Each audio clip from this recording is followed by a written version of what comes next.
Hello students, welcome to our channel. Chapter number 3 हम पढ़ रहे हैं। चैप्टर नंबर 3 हम कर रहे हैं जो है प्रोजेक्ट प्लानिंग, और वो है हमारा FY BCom कॉमर्स 1 में। ठीक है, 2 सेशन ऑलरेडी हो चुके हैं। अगर नहीं देखे हैं आपने तो लिंक मिल जाएगा डिस्क्रिप्शन बॉक्स में। चलिए, अभी हम यहाँ पे प्रोजेक्ट प्लानिंग के लिए काफ़ी सारी चीज़ें पढ़ने वाले हैं।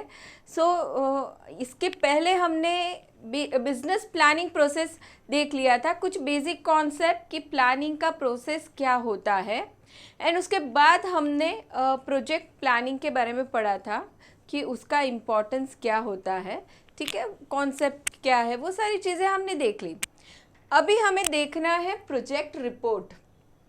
इस लेक्चर में हम करेंगे प्रोजेक्ट रिपोर्ट के बारे में। एंड आगे आने वाला है इम्पोर्टेंस या यूजेस ऑफ प्रोजेक्ट रिपोर्ट। अभी सबसे पहले प्रोजेक्ट क्या होता है वो हमने पढ़ा in last lecture. What is project? काफ़ी सारी इंटर रिलेटेड एक्टिविटीज़ होती है प्रोजेक्ट के अंडर। ठीक है, वो प्रोजेक्ट फ्यूचर के रिलेटेड रहता है, फ्यूचर ओरिएंटेड रहता है। फ्यूचर में कुछ इवेंट करना है, कुछ काम करना है, उसके लिए काफ़ी सारी एक्टिविटीज़ की जाएगी। इसे हम कहेंगे प्रोजेक्ट। ठीक है, जैसे हमने एग्जाम्पल लिया था होटल वाला, कहीं होटल ओपन करना है किसी बिजनेस ने, तो वहाँ पे काफ़ी सारी चीज़ें, काफ़ी सारी एक्टिविटी होंगी। जैसे कि एरिया सिलेक्शन करना है, गवर्नमेंट अप्रूवल लेना है, या फिर हम कहेंगे इंफ्रास्ट्रक्चर डेवलप करना है, एम्प्लॉयज़ अपॉइंट करने हैं, एक्सेट्रा एक्सेट्रा, काफ़ी सारी एक्टिविटीज़। ठीक है, तो ये सारी ही ठीक है, सारी ही इंटर रिलेटेड एक्टिविटीज़ जब ख़त्म हो जाएगी तब जाके वो प्रोजेक्ट ख़त्म हो जाएगा, सक्सेसफुल हो जाएगा। ठीक है, अब इस प्रोजेक्ट का ऑन टाइम ख़त्म होना भी बहुत ज़रूरी है। ठीक है, वो एक चीज़ मैटर करती है। अगर प्रोजेक्ट ऑन टाइम ख़त्म नहीं हो पाता तो हो सकता है कि बिज़नेस के लिए लॉस हो जाए। ठीक है, अब ये प्रोजेक्ट काफ़ी सारी चीज़ों के रिलेटेड हो सकते हैं। जैसे बिज़नेस कोई नया प्रोडक्ट लॉन्च करना चाहता है या प्रोडक्ट में कुछ फीचर्स ऐड करना चाहता है तो वो भी प्रोजेक्ट हो सकता है। बहुत बड़ा एडवर्टीज़मेंट करना है तो वो भी प्रोजेक्ट हो सकता है। ठीक है, कोई भी चीज़ आ सकती है अंडर प्रोजेक्ट। नई ब्रांच ओपन करनी है तो वो भी एक तरीके से प्रोजेक्ट हो सकता है। तो ये सारे ही एग्जाम्पल्स है प्रोजेक्ट के। अभी ये जो प्रोजेक्ट है इसके लिए प्रोजेक्ट रिपोर्ट बनाना बहुत ज़रूरी है, राइट। अभी यहाँ पे इम्पॉर्टेंस ऑफ प्रोजेक्ट रिपोर्ट जब हम स्टडी करने वाले, उसके पहले हम प्रोजेक्ट रिपोर्ट स्टडी कर लेते हैं, कुछ मीनिंग देखते हैं। What is project report? तो प्रोजेक्ट रिपोर्ट को हम कह सकते हैं कि हम जैसे कोई बच्चा इस दुनिया में आता है तो फिर उसकी जैसे जन्म कुंडली बनाई जाती है, वैसे ही प्रोजेक्ट रिपोर्ट क्या हो जाएगा, प्रोजेक्ट की पूरी जन्म कुंडली, यानी कि प्रोजेक्ट की सारी ही डिटेल्स रहेगी उस रिपोर्ट में। ठीक है, डिटेल्स यानी काफ़ी सारी चीज़ें इन्वॉल्व होती है प्रोजेक्ट में। जैसे पैसे कहाँ से आएंगे, सोर्स क्या रहेगा, मशीनरी कैसा यूज़ होगा, टेक्नोलॉजी कैसा यूज़ होगा, रॉ मटेरियल क्या यूज़ होगा, या नेचुरल रिसोर्सेज कौन से यूज़ होंगे। ठीक है, पैसे कहाँ से आएंगे, कौन इन्वेस्टमेंट करने वाला है, कौन प्रमोटर्स है, काफ़ी सारी, और कब प्रोजेक्ट स्टार्ट होने वाला है, उसका एंड टाइम कब है, कब ख़त्म होगा, सारी ही डिटेल 100% प्रोजेक्ट रिपोर्ट में मेंशन की जाएगी। ठीक है, अब वो क्या क्या डिटेल होगी एग्जैक्टली उसके कंटेंट्स हम पढ़ेंगे नेक्स्ट लेक्चर में।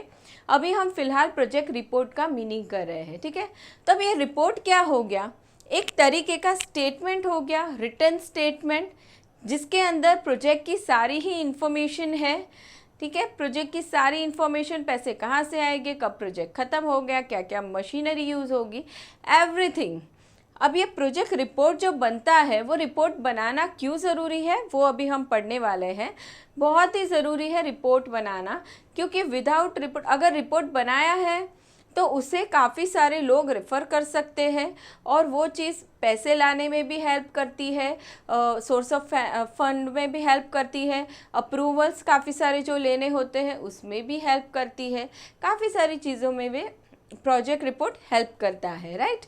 इसीलिए प्रोजेक्ट रिपोर्ट बनाना ज़रूरी है। अब स्टार्ट करते हैं। A project report is a written document return document, of course return ही रहेगा, ओरल कभी नहीं होगा। अब इतनी सारी इंफॉर्मेशन ओरल तो नहीं हो सकती। Return document containing complete information of a proposed project। proposed project यानी फ्यूचर में होने वाला है, ठीक है, अभी एक्चुअल इवेंट हुआ नहीं है, एक्चुअल प्रोजेक्ट हुआ नहीं है, फ्यूचर में होने वाला है प्रपोज प्रोजेक्ट, उसकी सारी ही इंफॉर्मेशन, सारी ही A to Z complete information होगी अंडर प्रोजेक्ट रिपोर्ट। तो ये एक रिटन डॉक्यूमेंट रहेगा। Now a project report is blueprint guiding the entrepreneur to undertake the project. Project report refer करके एंटरप्रेन्योर यानी बिजनेसमैन, या तो फिर हम कहेंगे कि जो टॉप मैनेजमेंट है वो क्या कर सकता है, उसे रेफर करके सारी ही एक्टिविटीज़ कर सकता है, ठीक है। रैंडमली बिना सोचे कोई एक्टिविटी करने की ज़रूरत नहीं है। एक रिपोर्ट बन गया है, प्रोजेक्ट रिपोर्ट, उसमें सारी डिटेल्स लिखी हुई है, उसको ही देख के फॉलो करते जाना है। तो एज अ गाइड काम करेगा project report. Now, a project report is prepared by an expert after detailed study and analysis of the different aspect of the project। अभी ज़रूरी नहीं है कि टॉप मैनेजमेंट ही प्रोजेक्ट रिपोर्ट बनाए, ठीक है। एक्सपर्ट टीम होगी जो प्रोजेक्ट बनाएगी, प्रोजेक्ट रिपोर्ट बनाएगी, ठीक है, प्रोजेक्ट रिपोर्ट बनाएगी एंड वो सारी ही चीज़ें स्टडी करेगी रिपोर्ट बनाने से पहले, प्रोजेक्ट के बारे में डिटेल, उसके बाद वो रिपोर्ट प्रिपेयर करेगी। The various aspect of the project include analysis of market, technology, finances, man power, production facilities etcetera. क्या क्या चीज़ें देखी जाएगी जब प्रोजेक्ट रिपोर्ट बनता है, ये जब एक्सपर्ट्स उसे बनाएंगे तो वो लोग देखेंगे एनालिसिस ऑफ मार्केट, जो भी प्रोजेक्ट बन रहा है रिलेटेड टू प्रोडक्ट है या फिर कोई भी जिसके लिए बिजनेस काम कर रहा है, नया प्रोडक्ट ला रहा है, कोई प्रोडक्ट में नया फीचर ला रहा है, तो उसके लिए मार्केट है या नहीं, ठीक है, कितने कस्टमर्स आ सकते हैं, सेल्स बढ़ेगा या नहीं, एनालिसिस ऑफ मार्केट होगा। टेक्नोलॉजी देखी जाएगी, बिजनेस कौन सी टेक्नोलॉजी यूज़ करने वाला है प्रोडक्ट के अंदर, प्रोजेक्ट के अंदर, सॉरी। फाइनेंसिस, पैसे कहाँ से आएंगे, मैन पावर कितना रिक्वायर्ड होगा, प्रोडक्शन फैसिलिटीज़, जो बाकी सारी फैसिलिटीज़ रिक्वायर्ड होती है वो क्या क्या चाहिए होगी, कहाँ से आएगी, सारी चीज़ें डिटेल स्टडी की जाएगी। उसके बाद ये एक्सपर्ट्स प्रोजेक्ट रिपोर्ट बनाएंगे। It is prepared to analyse the viability of the propose project. देखिए क्यों बनाया जाता है ये प्रोजेक्ट रिपोर्ट, ताकि उसको एनालाइज करके चेक किया जा सकता है वायबिलिटी ऑफ द प्रोजेक्ट। जो भी प्रोजेक्ट हो रहा है ये वायबल है या नहीं, मतलब ये करना सही रहेगा या नहीं, ठीक है। हम ऐसा कह रहे हैं होटल ओपन करना है हमें, ठीक है, लोकेशन भी हमने सिलेक्ट कर दिया है, लेकिन after studying the project report, ठीक है, उसमें एनालिसिस ऑफ मार्केट भी किया, तो उसके बाद ऐसे लगता है कि यार वहाँ पे जहाँ पे हम होटल ओपन करने जा रहे हैं तो वहाँ पे उसका उतना मार्केट अवेलेबल नहीं है, हम वहाँ पे रेवेन्यू जनरेट नहीं कर पाएंगे। तो क्या हो गया, वायबिलिटी के क्राइटेरिया में वो प्रोजेक्ट फेल हो गया कि भाई इस प्रोजेक्ट को नहीं करना चाहिए। तो viability of the project check की जाएगी। It is helpful to various parties including financial institutions, government authorities, investors and entrepreneur himself।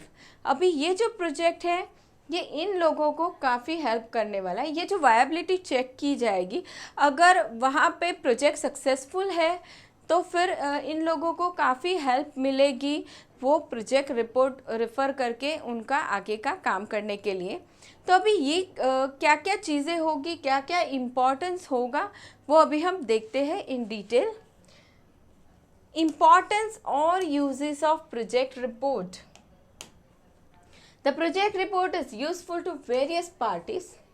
ऐसा नहीं है कि जो बिज़नेस ऑर्गेनाइजेशन है खाली उसको ही प्रोजेक्ट रिपोर्ट काम लगेगा, उसको देख के ही वो सारी एक्टिविटी करेगा, वो बराबर है, लेकिन खाली उसी के लिए यूज़फुल होगा ऐसा नहीं है, अदर पार्टीज़ के लिए भी वो यूज़फुल है।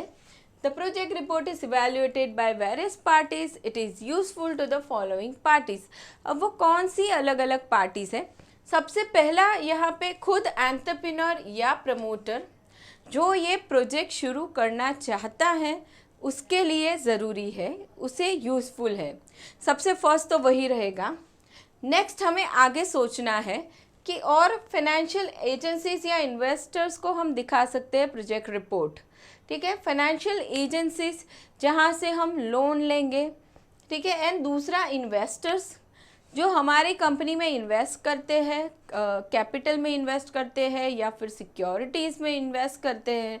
ठीक है, तो वो उन इन्वेस्टर्स के लिए यूज़फुल है।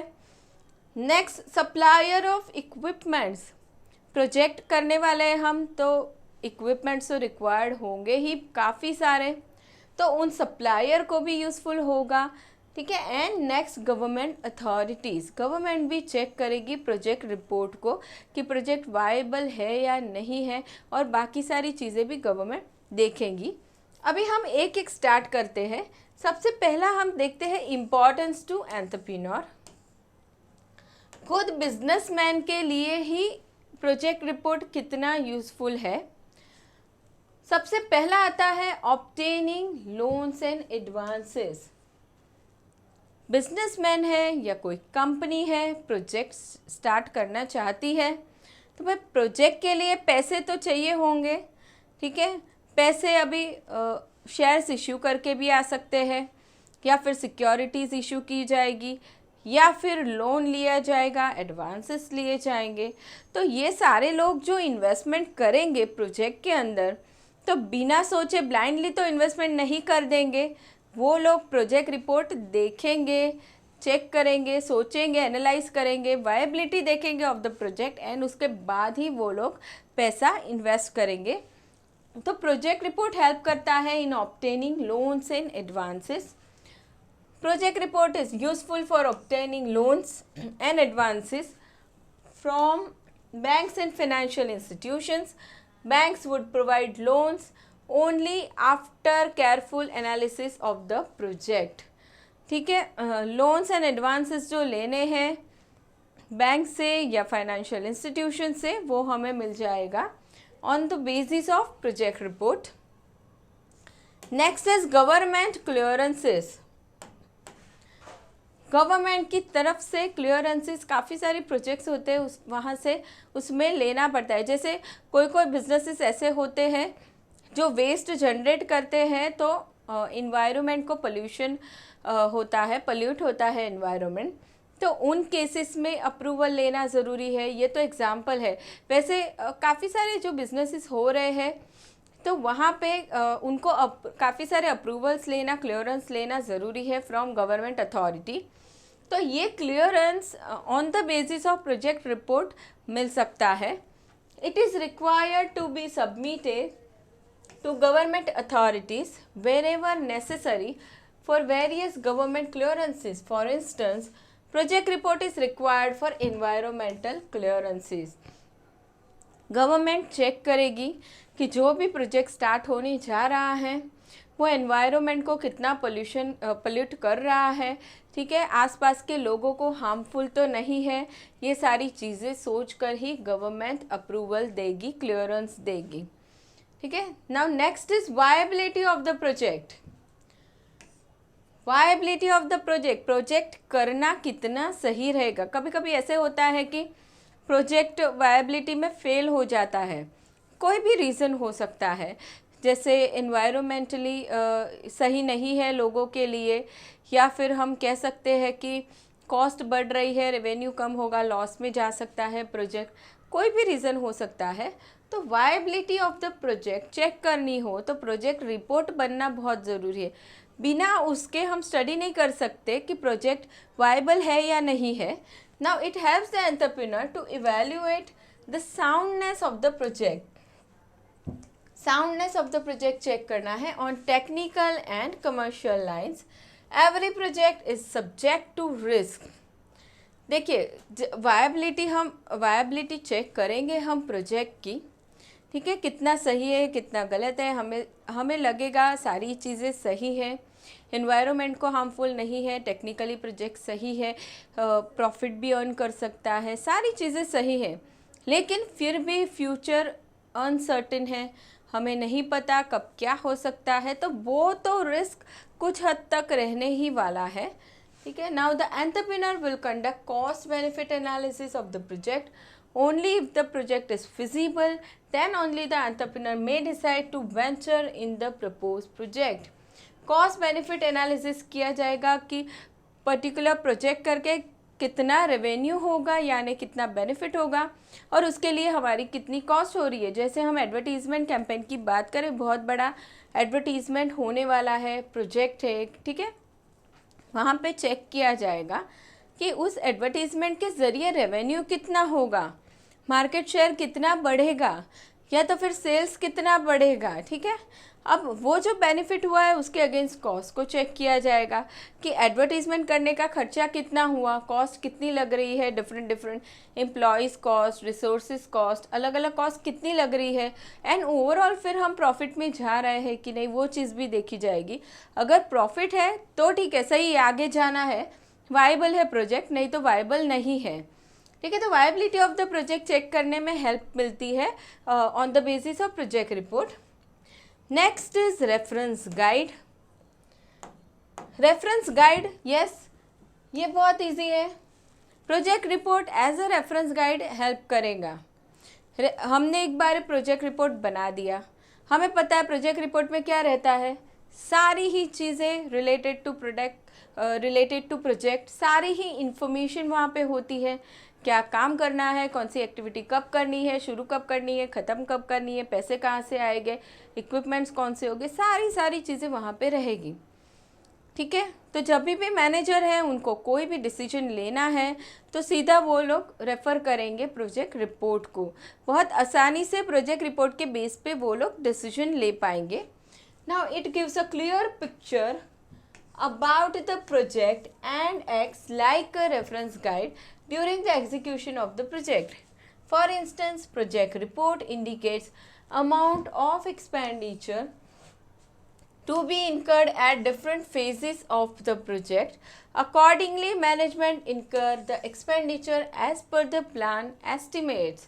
ठीक है, जैसे हम एग्जाम्पल लेते हैं कि कोई बिल्डिंग बन रही है, वो प्रोजेक्ट चल रहा है, ठीक है, तो वहाँ पे प्रोजेक्ट रिपोर्ट में काफ़ी सारी चीज़ें लिखी होगी कि चलो फर्स्ट ईयर में कितना कंस्ट्रक्ट हो जाना चाहिए बिल्डिंग की, या कितना काम हो जाना चाहिए उसका, एंड वहाँ तक का एक्सपेंडिचर कितना होगा लिखा होगा, कॉस्ट कितनी होगी, ठीक है। तो उसके बेसिस पे मैनेजमेंट डिसाइड कर सकता है, काम भी देख सकता है कितना होना चाहिए, एंड सामने एक्सपेंडिचर भी वो देख सकते हैं, कॉस्ट भी देख सकते हैं। नाउ ये बात हो गई रेफरेंस गाइड की। तो इसी पे से एक पॉइंट आता है कंट्रोलिंग का। Next importance, controlling.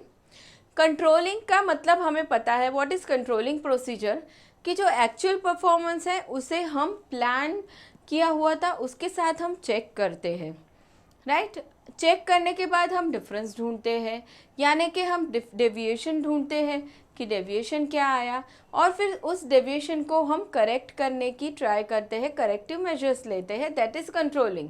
तो अब यहाँ पे क्या होगा, प्रोजेक्ट रिपोर्ट हमने ऑलरेडी बनाया है, ठीक है, सारी चीज़ें वहाँ पे मेंशन है कि हमें कितना एक्सपेंडिचर करना है, कौन सी चीज़ें रॉ मटेरियल लाना है, कैसा लाना है, कितने टाइम तक कब कौन सा काम ख़त्म होना है। तो क्या होगा, हम कंट्रोलिंग प्रोसीजर कर सकते हैं आसानी से। जब भी एक्चुअल परफॉर्मेंस होगा, एक्चुअली प्रोजेक्ट चल रहा है, तो उस टाइम पे हम चेक कर सकते हैं कि हमने जैसा प्लान किया था वैसे ही एक्सपेंस हो रहा है या नहीं, या फिर काम वैसे ही ऑन टाइम ख़त्म हो रहा है या नहीं। ये सारी चीज़ें हम कंपेयर करके कंट्रोलिंग प्रोसीजर आसानी से कर सकते हैं। Now it acts as a controlling device to check the project progress and the project expenditure. For instance, corrective measures can be taken if there are any deviation between plan expenditure and actual expenditure of the project. Difference आता है plan और actual में, तो corrective measures लेने हैं, ठीक है, वही सोल्यूशन है उसका। Now next is information. Information, it supplies vital information. Vital यानी बहुत ज़रूरी जो इंफॉर्मेशन होती है, important, It supplies vital information about the cost of raising fund, operating cost, expected rate of profit of the proposed project, and therefore it is useful for promoters and managers to take investment decisions. देखिए last में एक चीज़ आई है information वाले point में, जो information मिलती है report से वो इंफॉर्मेशन हेल्प करती है इन्वेस्टमेंट डिसीजन लेने में। इन्वेस्टमेंट डिसीजन यानी प्रोजेक्ट के लिए पैसा तो चाहिए, ठीक है, विदाउट पैसा, विदाउट फंड प्रोजेक्ट नहीं हो पाएगा। तो अब ये फंड कहाँ से आएगा, ठीक है, कहाँ से आएगा ये चीज़ प्रमोटर्स सोचेंगे, मैनेजर्स ये सोचेंगे कि कहाँ से लाना है पैसा, कौन से सोर्स से लाना है।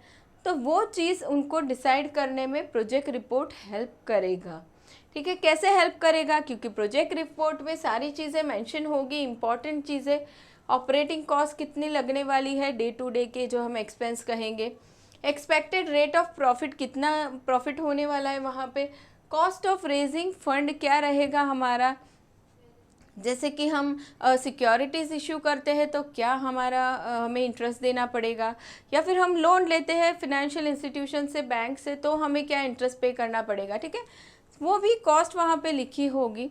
तो उसके बेसिस पे प्रमोटर्स या मैनेजर्स डिसीजन ले सकते हैं कि सोर्स ऑफ फंड क्या रहेगा, ठीक है, तो इन्वेस्टमेंट डिसीजन वो लोग ले सकते हैं, ठीक है। तो ये हमने सबसे पहला पॉइंट देखा, importance to entrepreneur. Now second हम देखेंगे importance to financing agencies. Financing agencies या इंस्टीट्यूशंस जो पैसे देंगे प्रोजेक्ट के लिए, अभी उन्हें किस चीज़ में हेल्प करेगा प्रोजेक्ट रिपोर्ट। सबसे पहले हम बात करेंगे बैंक्स एंड फाइनेंशियल इंस्टीट्यूशंस की।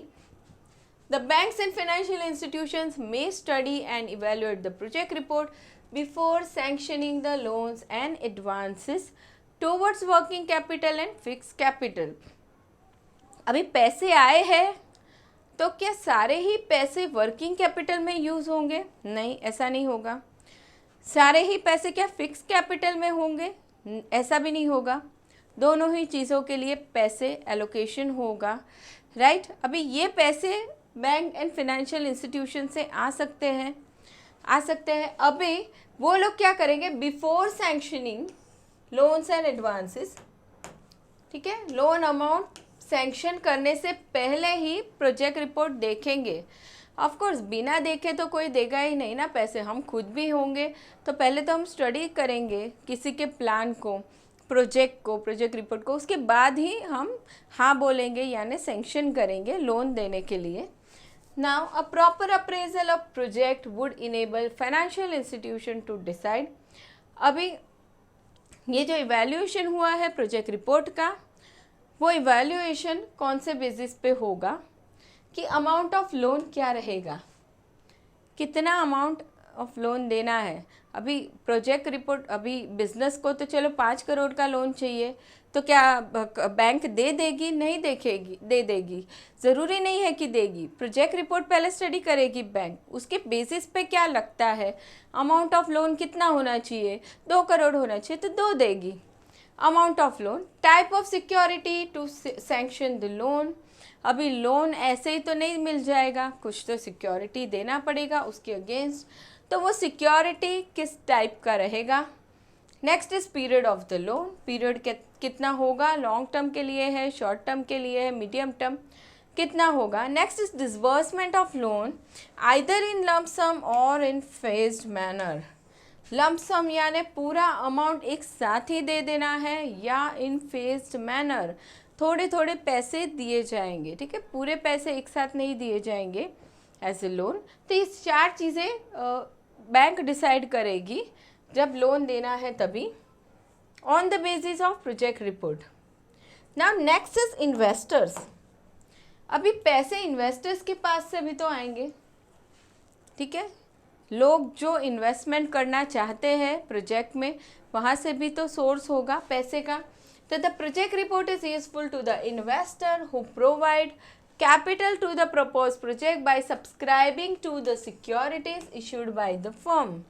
The investor may analyze project report to decide whether or not to invest in such proposed project.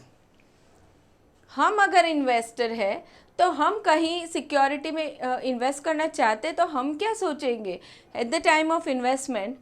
पहली चीज़ तो हम ये सोचेंगे कि हमारे पैसे डूब तो नहीं जाएंगे ना, जो हम इन्वेस्टमेंट कर रहे हैं वो, ठीक है, वो हम देखेंगे on the basis of project report. Project अगर वायबल है तो पैसे हाँ मिलेंगे, हमें कंपनी प्रॉफिट करेगी।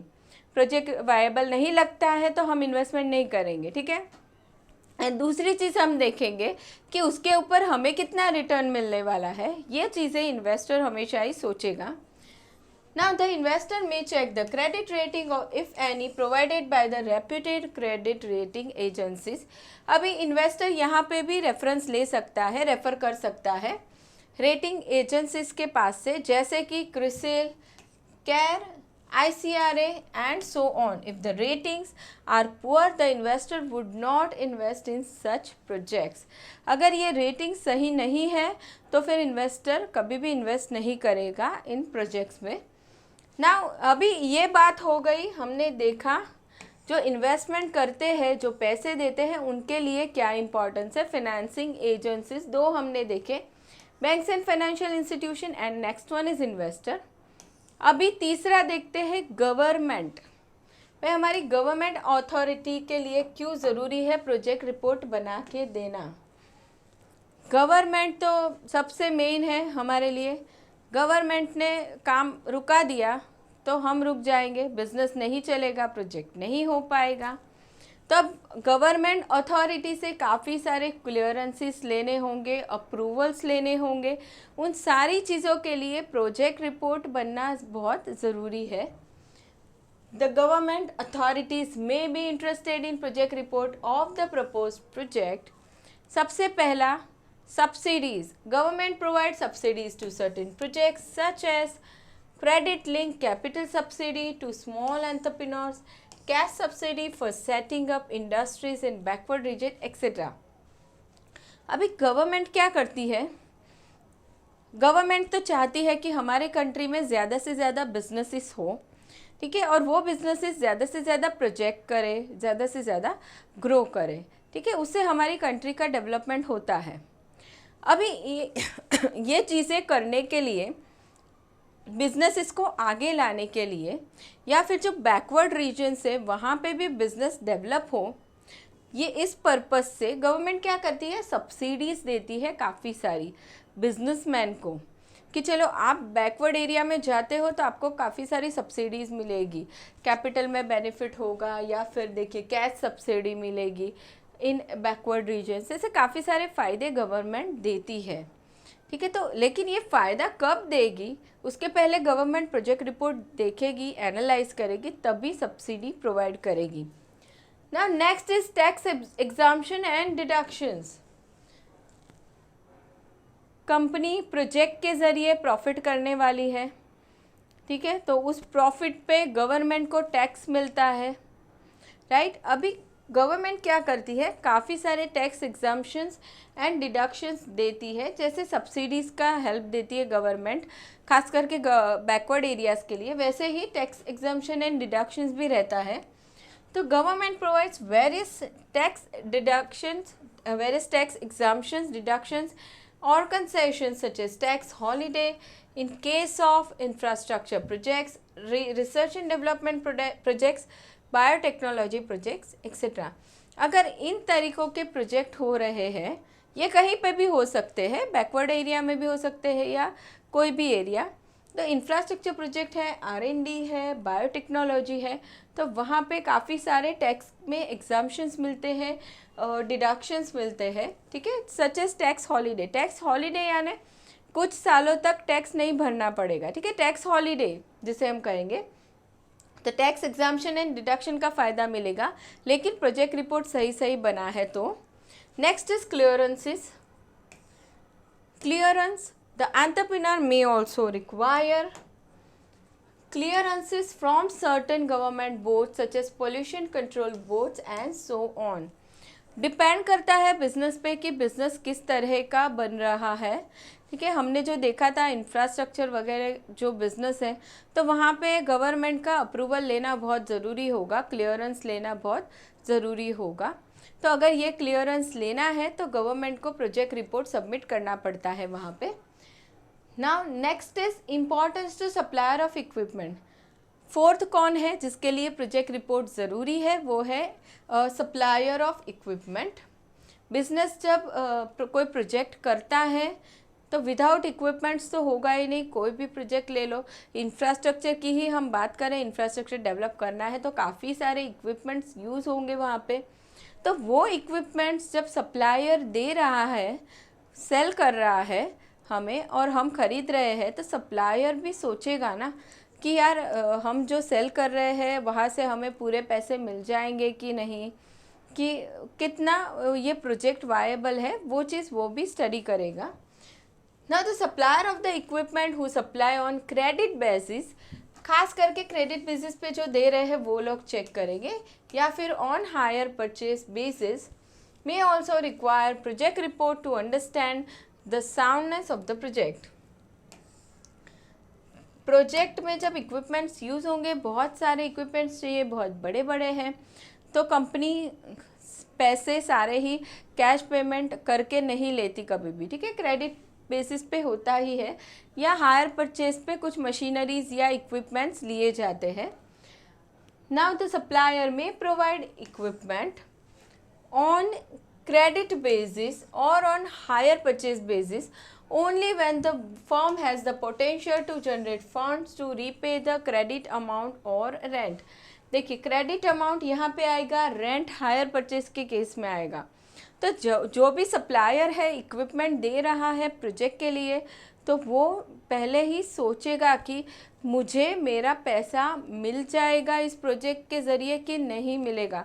उसे ऐसे लगता है कि ये प्रोजेक्ट तो लॉस कर सकता है, मेरे पैसे डूब सकते हैं, तो वो कभी भी सेल नहीं करेगा उसके इक्विपमेंट्स को। The supplier of raw material on credit, technical support etcetera are equally interested in knowing the commercial soundness of the propose project before associating with it. ठीक है, तो काफ़ी सारे लोग हैं जो प्रोजेक्ट रिपोर्ट को स्टडी करके ही आगे बढ़ेंगे। गवर्नमेंट है, फिनेंशियल एजेंसीज है, सप्लायर्स है, देखेंगे प्रोजेक्ट वायबल है या नहीं है। वायबल है उन्हें लगता है तो ही वो लोग लोन देंगे या इक्विपमेंट्स देंगे या गवर्नमेंट अप्रूवल देगी। ठीक है, तो हमने इसी के साथ यहाँ पे पढ़ा कि प्रोजेक्ट रिपोर्ट का इम्पोर्टेंस क्या है, क्यों ज़रूरी है प्रोजेक्ट रिपोर्ट। अभी नेक्स्ट लेक्चर में हम करने वाले हैं contents of project report. Project report की बात कर ले क्यों ज़रूरी है, पर प्रोजेक्ट रिपोर्ट में क्या क्या चीज़ें होती है एग्जैक्टली, कौन से कंटेंट्स हैं वो हमें देखने हैं, जो हम करेंगे नेक्स्ट लेक्चर में। तो यहाँ तक वीडियो पसंद आया हो स्टूडेंट्स तो लाइक ज़रूर से कर लेना। मिलते हैं नेक्स्ट लेक्चर।